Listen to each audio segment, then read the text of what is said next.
Hi, I'm Devansh Saxena, and today I will be discussing our paper Rethinking Risk in Algorithmic Systems through a computational narrative analysis of case notes in child welfare. This work is led by Dr. Shion Guha in the Faculty of Information at the University of Toronto. Algorithms in the public sector model risk based on easily quantifiable predictors found in the administrative data. But this empirical notion of risk is at odds with the risk factors that families experience in the system and are hard to quantify.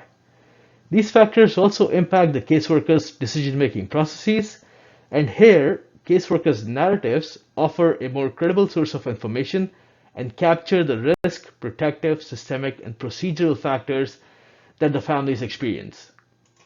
So the question becomes, which contextual risk factors and street-level decisions can be derived from case notes using NLP? Caseworkers write detailed case notes about their interactions with families and also complete quantitative risk assessments. Algorithms in child welfare have continued to focus on risk assessment data to predict the risk of maltreatment. However, case notes contain the more contextual details about cases in the form of critical decisions, circumstances surrounding those decisions, uncertainties, and confounding factors in the case, among other details. So in this study, we ask, what can we learn about families' experiences and caseworkers' decision-making from case notes using NLP? From prior studies, we also knew that it is not just risk factors, but also protective, systemic, and procedural factors that impact decision-making. Risk factors such as drug use and domestic violence increase the likelihood of maltreatment. Protective factors mediate these risk factors.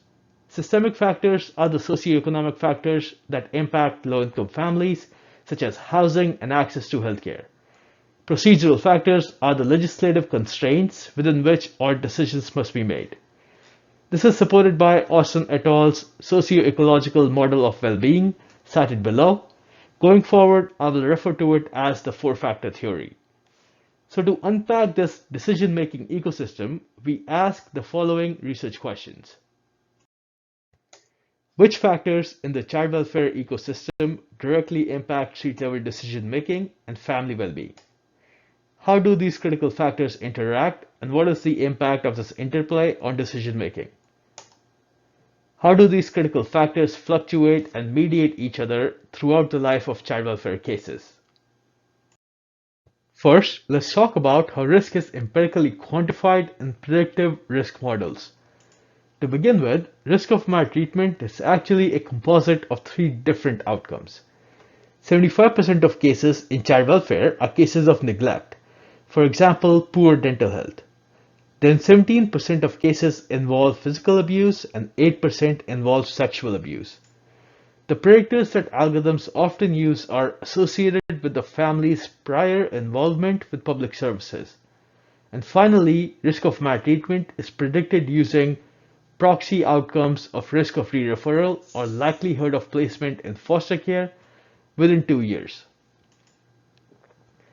I spoke with program directors and caseworkers about this, and they said that this notion of long-term risk does nothing to inform their practice. They cannot use it in any meaningful way to help mitigate the risks that the family is facing right now. So that clearly signaled to us that there was a critical difference between the empirical understanding of risk versus how it is understood by caseworkers in their daily practice. So this is what we did.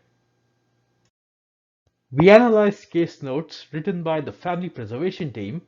This team works closely with families, and their goals are fully aligned with the goals of birth parents, where they help them in their efforts to achieve reunification. In order to center the four-factor theory into a computational method, we use semi-supervised topic models that allow us to embed domain knowledge in the form of anchor words derived from the four-factor theory. This further helped us test this understanding of theory that it is not just the risk factors that are important, but it's really a combination of risk, protective, systemic, and procedural factors that comprise the decision-making ecosystem. We found that this is the street-level labor that caseworkers undertake which encapsulates the decision-making ecosystem.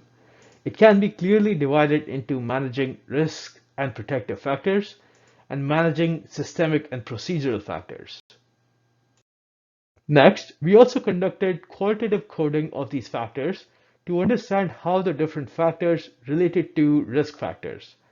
We learned that there is always an ongoing tension between risk and protective factors, but most critically, procedural factors, that is, caseworkers' labor, can help address systemic factors, but can also amplify them.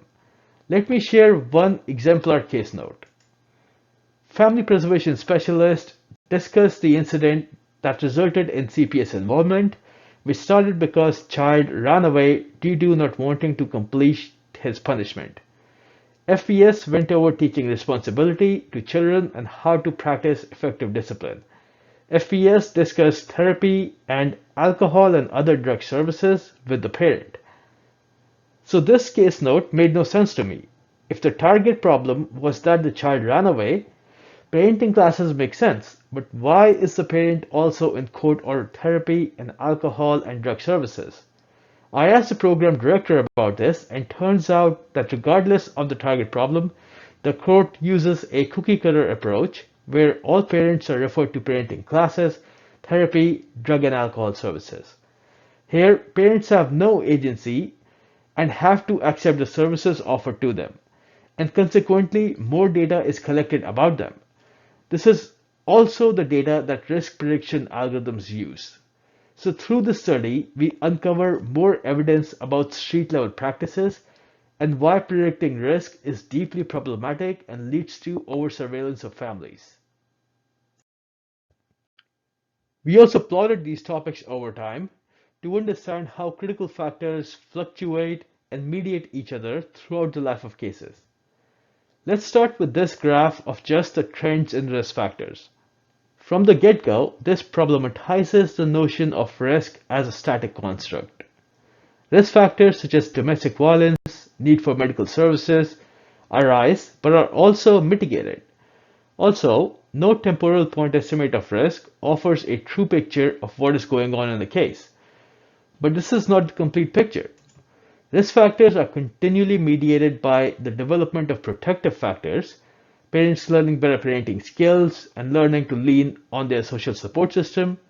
So as a caseworker, you continually feel this ongoing tension between mitigating risks and building protective factors. But there is more.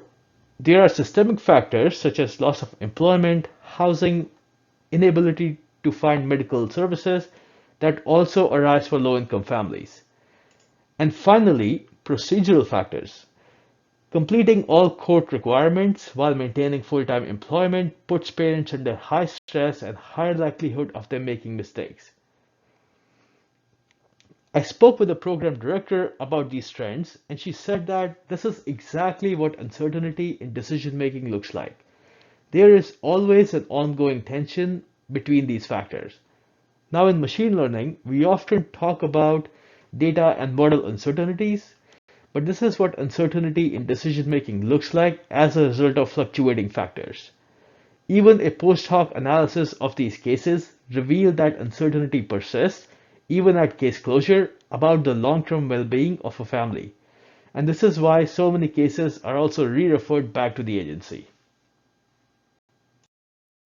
And here are the key takeaways from this study. We unpack the complexities in the decision-making ecosystem and surface the street-level risk factors that impact families. We showcase the interplay between risk, protective, systemic, and procedural factors that impacts decision-making.